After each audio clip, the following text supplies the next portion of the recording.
केतन अग्रवालची हत्या केल्याचा आरोप असलेल्यांना घेऊन पोलीस आज सकाळीच लोहगडावर गेले।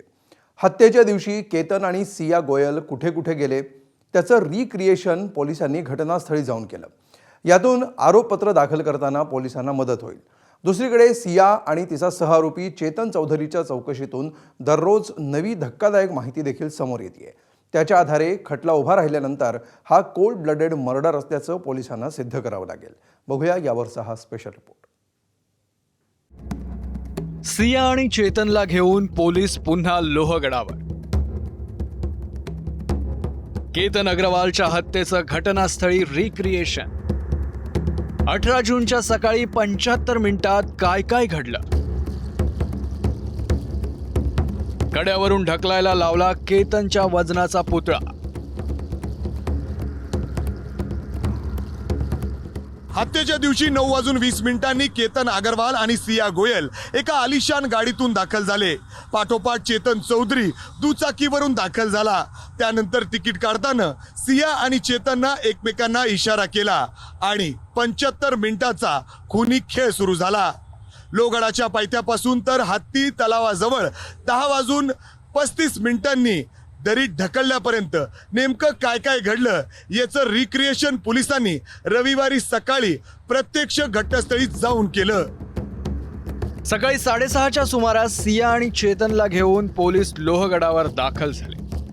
त्यानंतर पुढचे 3 तास हत्येच्या दिवशी सिया आणि केतन रस्त्यानं कुठे कुठे गेले होते, चेतननं त्यांचा पाठलाग कसा केला, तो कुठे लपून बसला याची माहिती पोलिसांनी दोघांकडून घेतली। अखेरीस आरोपींना घेऊन पोलिसांची टीम प्रत्यक्ष केतनला धक्का दिला तिथं घेऊन गेली। केतन सारखीच उंची, शरीराची ठेवण आणि वजन असलेला पुतळा पोलिसांनी सोबत आणला होता। सिया आणि चेतनला हा पुतळा कड्यावरून ढकलायला लावून नेमकी हत्या कशी केली असेल याचा अंदाज पोलिसांनी लावला। पुणे ग्रामीणचे पोलीस अधीक्षक संदीप सिंग गिल यांच्या नेतृत्वात वरिष्ठ अधिकारी आणि फॉरेन्सिक तज्ज्ञांच्या टीमनं यात सहभाग घेतला। बघा, सीन रिक्रिएशन करण्यात आलेली आहे आता आणि त्यातच एक्यूजने आम्हाला ते घटनास्थळ जे आहे तिकडे कशा प्रकारे ते इन्सिडेंट घडला आणि कशा प्रकारे ते कोणत्या रूटने गेले, कसा काय केला ते सांगण्यात आलेलं आहे, ते कव्हर करण्यात आलेलं आहे, त्याचा पंचनामा करण्यात। अशा प्रकारच्या घटनांमध्ये क्राईम सीन रिक्रिएशनची पद्धत जगभरातल्या तपास यंत्रणा वापरतात। आरोपीचा कबुली जबाब आणि घटनास्थळावरील पुराव्यांमध्ये काही विसंगती आहे का हे यावेळी तपासलं जातं। हत्येसाठी वापरलेलं शस्त्र, कपडे, मोबाईल, वाहन किंवा इतर वस्तू लपवल्या असतील तर त्या मिळण्याची शक्यता असते। अनेकदा प्रत्यक्ष घटनास्थळी नेऊन पुन्हा तीच कृती करायला लावल्यास आरोपीवर मानसिक दडपण येऊ शकतं। अशावेळी कबुली जबाबात सांगितलेली एखादी असत्य गोष्ट उघड होण्याची शक्यता असते। गुन्हा सामूहिक असेल तर कोण कुठे उभा होता, कुणी काय केलं, कोणत्या मार्गाने आले आणि गेले हे समजतं। घटनास्थळी एका ठिकाणाहून दुसऱ्या ठिकाणी जाण्यास किती वेळ लागतो याचीही पडताळणी करता येते। गुन्ह्याचं रिक्रिएशन हे कोर्टात पुरावा म्हणून ग्राह्य धरलं जात नसलं तरी त्यावेळी हाती आलेले भौतिक पुरावे कोर्टात सादर केले जाऊ शकतात।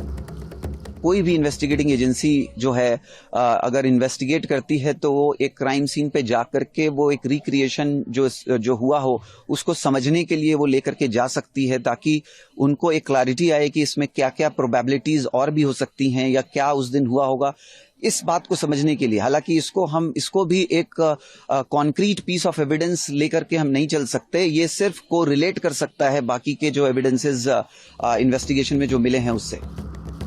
एकीकडे रिक्रिएशन मधून हत्येचा छडा लावला जात असताना चेतन आणि सियाच्या चौकशीतून नवी धक्कादायक माहिती समोर आली आहे। केतनचा खून कसा करता येईल यासाठी सिया आणि चेतननं गुगल सर्च केल्याचं समोर आलंय। केतनवर विषप्रयोग करता येईल का यावरही दोघांमध्ये खलबत झाली होती। मात्र केतनची ट्रेकिंगची आवड हेरून त्याला उंच कड्यावरून ढकलायचा कट सिया आणि चेतननं केला। लोहगडाच्या कोणत्या कड्यावरून ढकललं तर अपघात वाटेल याचाही दोघांनी विचार केला होता। काही दिवसांपूर्वी सिया आणि चेतननं प्रत्यक्ष किल्ल्यावर जाऊन हत्येचा सरावही केल्याची माहिती आहे। केतनला मारल्यानंतर पोलिसांना कशी उत्तरं द्यायची, ही घटना अपघात कशी भासवायची यासाठी गुगल सर्च आणि सराव केल्याचंही समोर आलंय। या पार्श्वभूमीवर सियाचं कुटुंबही पोलिसांच्या रडारवर आलंय। शनिवारी पोलिसांनी सियाचे आई वडील पूजा आणि प्रवीण गोयल यांची 11 तास चौकशी केली. सूत्रांनी दिलेल्या माहितीनुसार सियाला केतनशी लग्न करायचं नाही आणि तिचं चेतन चौधरीवर प्रेम आहे याबाबत आम्हाला कोणतीही माहिती नसल्याचं पूजा आणि प्रवीण गोयल यांनी चौकशीत सांगितलं. सियाच्या सहमतीनेच तिचा साखरपुडा झाला आणि विवाह सोहळा देखील ठरल्याचं तिच्या पालकांचं म्हणणं आहे. सिया आणि केतनला आम्ही केवळ हसत खेळतच पाहिलंय, त्यामुळं सिया असं काही करू शकते यावर अद्याप आमचा विश्वास बसत नसल्याचं तिच्या आईवडिलांनी पोलिसांना सांगितल्याचं समजतंय. आरोपी चेतन चौधरीला आधीपासून ओळखणारा सियाचा भाऊ साहिल याचीही पोलिसांनी चौकशी केली आहे.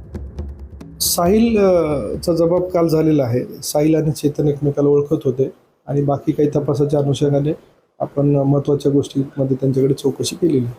साहिल आणि चेतनची कशी मैत्री झाली होती? कधीपासून ते एकमेकांना ओळखत होते? ते दोघंही क्रिकेट खेळत होते, त्यामुळे त्यांची ओळख होती. आतापर्यंत हाती आलेले पुरावे आणि सिया आणि चेतनच्या जबाबातून दोघांनी केतनचा अत्यंत थंड डोक्यानं खून केल्याचं दिसतंय. खटला जलदगती न्यायालयात चालवण्याचे आदेश मुख्यमंत्र्यांनी दिले असल्यानं लवकरच दूध का दूध पाणी का पाणी होण्याची शक्यता आहे. मिकी घईसह नाझिम मुल्ला, ABP माझा, लोणावळा.